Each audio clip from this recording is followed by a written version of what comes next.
Have your Bibles, please turn with us to the book of Ecclesiastes, chapter 10. Let me start like this. So, in my early 20s, I was part of this organization called Dare to Serve. And what we did basically is we went around churches and we just kind of helped with whatever they needed, right? We would clean stuff and paint stuff. We would go to orphanages and play with kids and just hang out with them and have a good time. And if people wanted to move or wanted something carried, we were there, right? We were like some holy cheap labor, if you may. And one of the things that we did, which I really enjoyed, was we went to old people's homes. And sitting around with these old guys is always fun because they always have this like bag of wisdom that they just kind of dish on you, right? And these guys didn't have families that come visit them, so we would spend hours just chatting about everything, right? And these guys would talk about everything. They'll talk about money, they'll talk about children, they'll talk about this is how you should treat your wife, right? Then you'd kind of walk out and you're wondering, are you going to come back? And then you'd come back and be like, and another thing, right? It's just no coherence, just a lot of wisdom dumped on us. And Solomon here, you find the way he's speaking is kind of like the same way, right? He's towards the end of his life, and he's an old man, and he's just kind of dumping a lot of random, incoherent wisdom at us. So you're going to find that today's sermon is really not going to follow any pattern. It's going to be all over the place. As Solomon just kind of throws these bombshells of wisdom, but the silver thread that runs through all of them is how do we live wisely? Last week, Stephen spoke about choosing wisdom. Today, I'm going to continue on the same thought. Okay, let's go. Verse 8.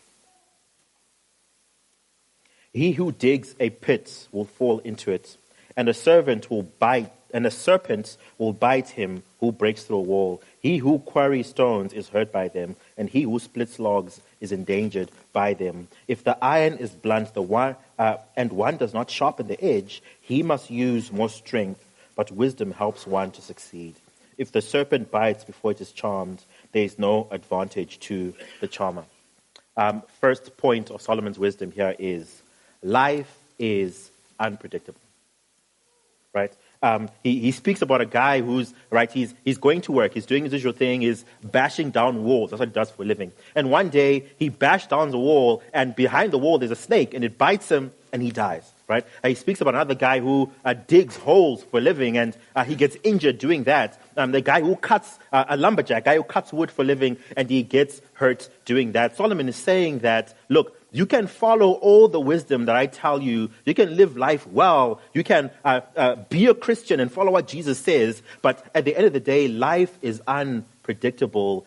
You can be as wise as you like, but calamity can fall upon you with no warning. And Solomon goes on to say that, look, as much as life is unpredictable, there is some benefit in living wisely, right? The guy who cuts wood, it benefits him if he sharpens his blade before he goes to work, right? Instead of using a blunt axe to try and cut down wood, it benefits this guy to sharpen his blade. So he's saying, look, as much as life is unpredictable, the things that you can control, live those things wisely. Those things that you can control them and live them wisely, and let the rest be over to God. Let's continue. Verse 12. The words of a wise man's mouth win him favor, but the lips of a fool consume him. The beginning of the words of his mouth is foolishness, and the end of his talk is evil madness. A fool multiplies words, though no man knows what is to be, and who can tell him what else will be after him. Second point of wisdom, Solomon says, weigh your words. Weigh your words. Now, we may not be able to control what happens to us. We may not be able to control how people treat us. We may not be able to control how our bosses rail on us when we're being good and doing nothing wrong. We may not be able to control those things. But what we can control is how we react to those things.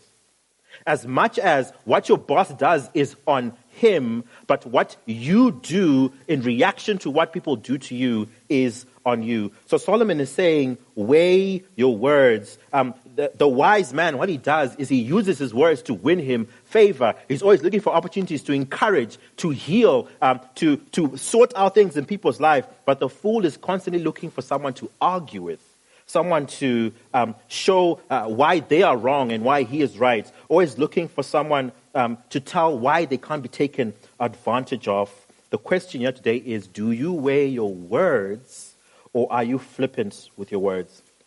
Now, if you know me, if you've maybe you've heard me preach before, you know me personally, you may have picked up that I really don't care what people think about me, right? I have no care, right? You might like me, you might hate me. It's not going to change the price of bread tomorrow. I don't care, right?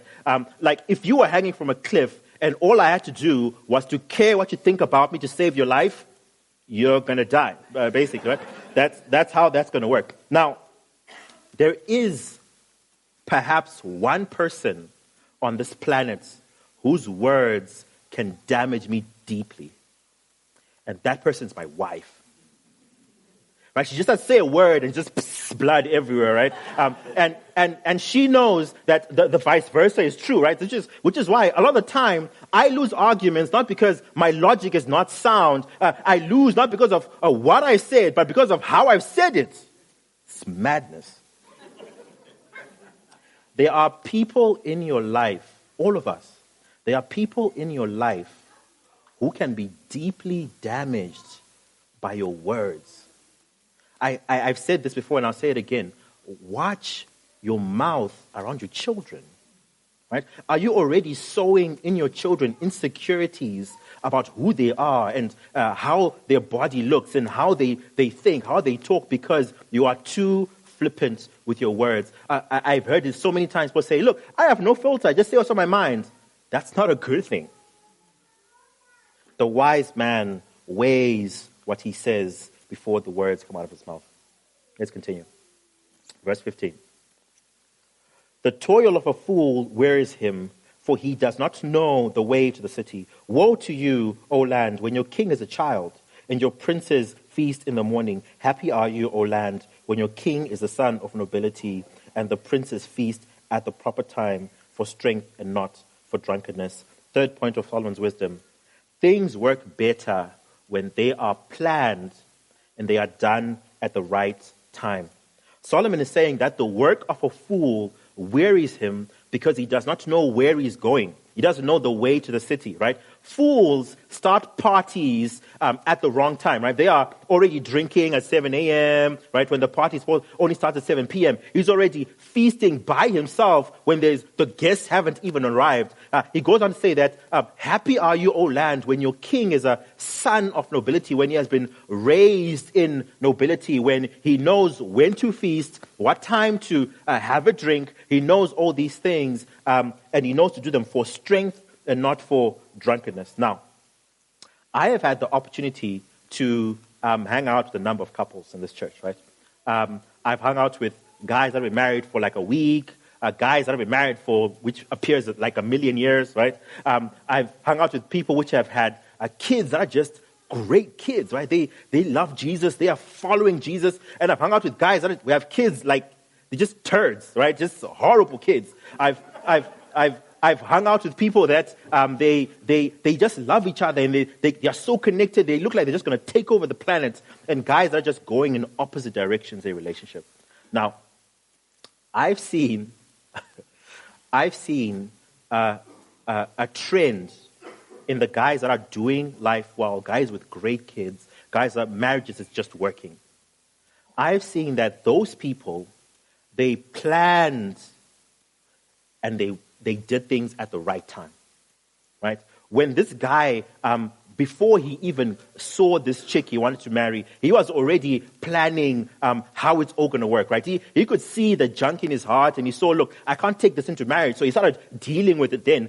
When he met this girl, he didn't take her to bed, right? He planned out how they were going to date, when I'm going to meet your parents, when we're going to get married, the whole shebang. He planned it out. When they got married, they planned their lives. They waited to have sex in marriage and not before marriage, and their marriages are just working. I've met the guys which first day bedding the chick, right? Waited for nothing. There was no planning. I'll meet your parents when I do, right? There was no this is how long we need to date. This is when we'll get engaged. This is when we get married. Things just kind of happened, and eventually they're like, okay, let's get married. And their marriages are falling apart. Things work better when you plan them. Young people, if you're planning on getting married, don't waste your singleness, right? If you have that desire to be with someone, God gave that to you. It's not random. God gave that to you. It's a good thing. But take the time you have now to prepare yourself. You see that junk in your heart? Sort that out now before you get married. And it costs you more than you're willing to pay. I've seen to date that people that get married because of loneliness or horniness, it always ends badly. I'm going to stop there before I get into trouble. Verse 18. Through sloth the roof sinks in, and through indolence the house leaks. Bread is made for laughter, and wine gladdens life, and money answers everything. Okay, I'm not going to spend a lot of time on this, but what Solomon is basically saying here is winning and enjoyment is not a sin. Right? I know you've seen us, church people, maybe if you're not really a church person, you kind of see us like we're these pious people, robes everywhere, right? We don't enjoy nothing, right? You need to homeschool your kids. How dare you enjoy yourself in the Lord, right? Just kind of be quiet, be meek, don't be drinking too much because, right? But God is not against you winning. He's not against you making a truckload of money. He's not against you enjoying food, enjoying wine, enjoying the money He has blessed you with. God is not an enemy of enjoyment. Let's continue. Verse 20. Even in your thoughts, do not curse the king, nor in your bedroom curse the rich, for a bird of the air will carry your voice, or some wind creature tell the matter. Okay, this one quickly. Do not speak ill of those that have authority over you. Do not, I'll say this again, speak ill of your boss, of the governors, of the president. And I feel like I need to emphasize this because there's an entitlement complex in this area we live in, right? It's like if you go to a braai or you go where people are gathered, it's like some badge of honor because you're saying something bad about the government and how dare our apostle does that and who does he think he is, right? And let us pray, guys, so this guy governs how I want him to govern, right? It's insanity because the Bible instructs us. It commands us. Pray for the blessing of your leaders. We need to be praying that God blesses our president.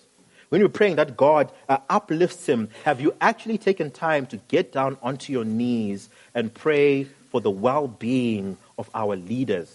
Because if you haven't, you are in sin. That's the Bible. Okay, let's continue. Verse 11. Chapter 11, verse 1. Cast your bread upon the waters, for you will find it after many days. Give a portion to 7 or 8, or even 8, for you know not what disaster may happen on earth. Okay. 6th point of Solomon's wisdom. The wise are generous. The wise use their resources, they use their money, they use their wealth, they use their lives to be generous in order to gain for themselves friends. And Solomon continues and explains that because you do not know what disaster is going to come upon you, and you will no longer have those resources. So he's saying, whilst you have money, whilst you have a house to live in, whilst you have food to eat, use those resources to win for yourself friends. Because when calamity hits, you will need people in your corner to help you. And I think the important thing here is, are you using your resources to gather for yourself friends? The late Lucky Dube says, be good to people on your way up the ladder because you'll need them on your way down. Verse 3. If the clouds are full of rain, they empty themselves on the earth. And if a tree falls on the south or to the north, in the place where the tree falls, there it will lie. He who observes the wind will not sow, and he who regards the clouds will not reap. As you do not know the way the Spirit comes to the bones in the womb of a woman with child, so you do not know the work of God who makes everything. In the morning sow your seed, and at evening withhold not your hand, for you do not know which will prosper, this or that, or whether both alike will be good. 7th point. When God instructs you to do something, even though it appears absurd, you should obey. Here is saying, if you pay attention to the wind alone to determine when you should sow, or you pay attention to the clouds to determine when you should reap, and you're not listening to what God is telling you, you are not going to prosper. Listen to what God is telling you. Listen to when God says, do this, even though the clouds are telling you otherwise. Listen to when God says, go there, even when the wind is telling you otherwise, or else you will not prosper. Why? Because God has insights that we do not have, right? An illustration I've heard was, we live our lives as though our noses are pressed against a canvas, right? We can see some colors, maybe some yellow, some green, maybe a bit of red, but we do not have the insight in order to see the full canvas of time that God has. So when God tells you to do something, even though it does not appear to be the right time, obey. Our God can see the beginning from the end. So we would rather trust in the one who has more insight than we do. What has God been telling you to do, and you are sitting on your hands because the situation is just not convenient for you to obey him? Let's move on. Verse 7. Life is sweet, and it is pleasant for the eyes to see the sun. So if a person lives many years, let him rejoice in them all. But let him remember that the days of darkness will be many. All that comes is vanity. Rejoice, O young man, in your youth, and let your heart cheer you in the days of your youth. Walk in the ways of your heart and the sight of your eyes. But know that for all these things God will bring you into judgment. Remove vexation from your heart and put away pain from your body. For youth and the dawn of life are vanity. 8th point. When you are young, enjoy your life and deal with your junk. So Solomon is now old and he's writing Ecclesiastes, and he says, look, there are lots of things I could have dealt with when I was younger, and now I'm seeing the detriment it's bringing into my life. I can see how all those things that I did not deal with when I was young, and I had the vitality and the energy and the time to do those things, now they're coming back and they are cashing in, and I'm having to pay more than I want to pay because I did not deal with those things. Now, I know that there are people in this room right now who are just being owned by lust. It is just wrecking your life. I know there are people in here that are involved in deals that can only be described as less than legal. I know there are people in here that probably drink more than they should. You're probably hanging out with people that you know you should not be hanging out with. Solomon is saying, deal with those things now, before the check comes due. Because there's going to come a day when it's going to cost you more than you're willing to pay. And I know that some of us are going to have, you're going to have your first marriage just disintegrate, for it to finally click to you to deal with your junk. You're going to have your first business go bankrupt. Some of you have to go to jail before you actually decide to deal with your junk. Solomon is saying, deal with it now, before the check comes due. Let's carry on. Chapter 12, verse 1. Remember also your Creator in the days of your youth, before the evil days come and the years draw near, of which you will say, I have no pleasure in them. Okay, here Solomon is saying that if you live long enough, if you get old enough, there's going to come a day where you hate that you woke up. There's going to come a day where you're so done with this life thing, right? When you wake up, you're like, can it just end? There's going to come a day when you're going to get so old, you're going to hate that you woke up. And Solomon says, before you get there, remember your Creator. Then what he does next is he describes the aging process. Now, I'm just reading the Bible, right? If you get offended by this, Bible, right? Verse 2. Before the sun and the light and the moon and the stars are darkened and the clouds return after the rain. Here is describing the reduction in your mental vitality, right? Are you sharp right now? Are you do you know how to work systems, numbers, things that kind of flow in your brain? There will come a day when you are not even going to remember your kids' names if you live old enough. Verse 3. In the day when the keepers of the house tremble, he's referring to the hands, that the keepers of the house will begin to shake, and simple tasks like putting on your watch are going to become impossible. And the strong men are bent. He's referring to your legs and feet here. And the grinders cease because they are few. He's referring to your teeth. Eventually, they will all fall out. And those who look through the windows are dimmed. He's referring to eyesight. Eventually, you will not be able to see as well as you do now. And the doors on the street are shut when the sound of grinding is low, and one rises up at the sound of birds. Here is referring to insomnia. There's going to come a day where you go to bed very early and wake up very early and wake up several times in between. And all the daughters of song are brought low. Here is referring to hearing.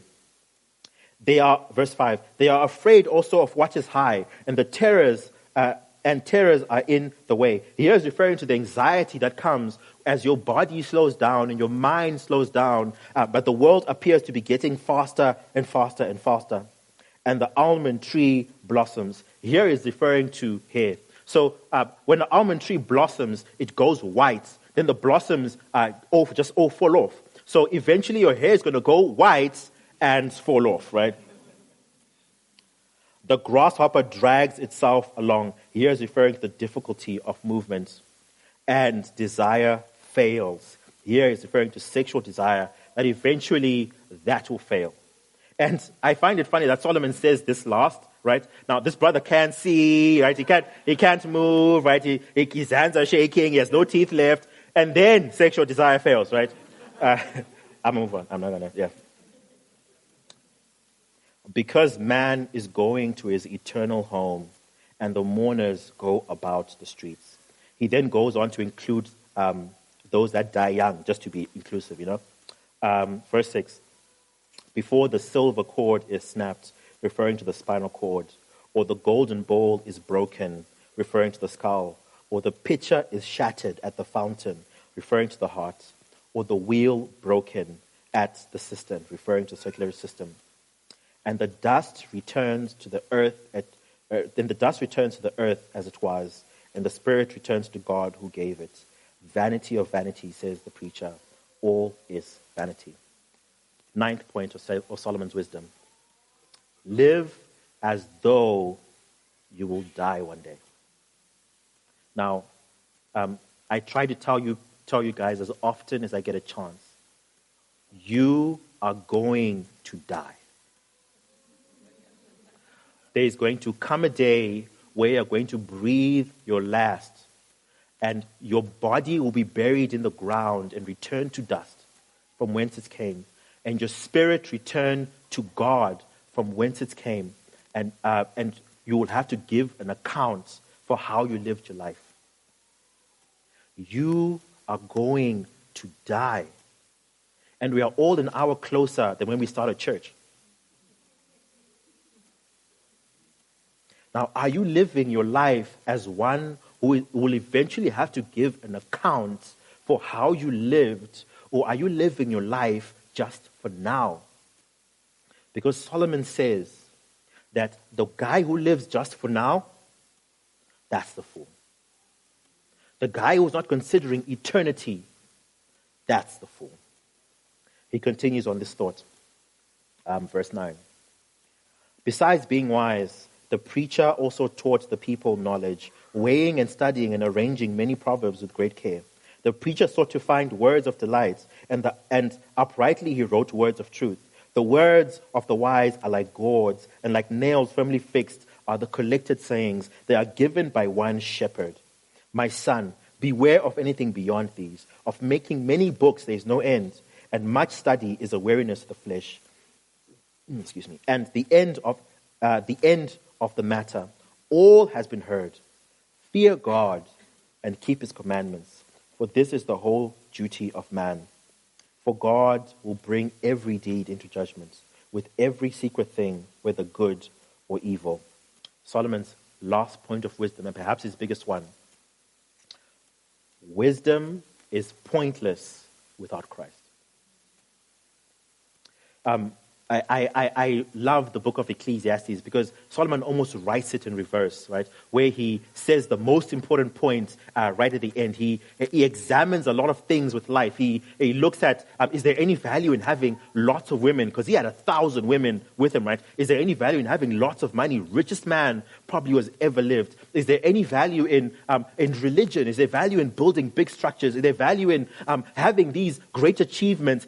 Being king over Israel? Is there any real value to all of these things? And he concludes to all of them, vanity of vanities. All these things are vanity. And then he ends his whole book with, all has been considered. This is the duty and the fullness of man. Fear God. Obey his commandments. Now, what Solomon is saying here is, living wisely has benefits, right? You probably will have a good marriage if you do that wisely. You'll probably raise good kids if you do that wisely. You'll probably be a master at budgeting and not go bankrupt if you handle your money wisely. But if you do not have Christ, to what end? Why are you living wisely for this little speck of time that you get on this earth, when you're not considering the rest of eternity? Now, look, I'm not trying to scare anyone into heaven, right?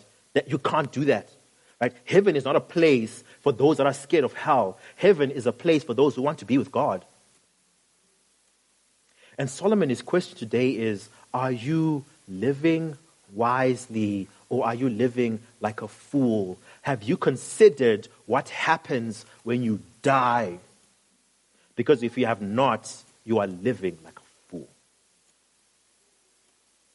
Have you considered that you are going to exist forever? And this little speck of time we get now is just a drop in the ocean. Solomon also writes Proverbs 9:10 when he says, the fear of the Lord is the beginning of wisdom, and the knowledge of the Holy One is insight. Solomon is saying, do you want to be wise?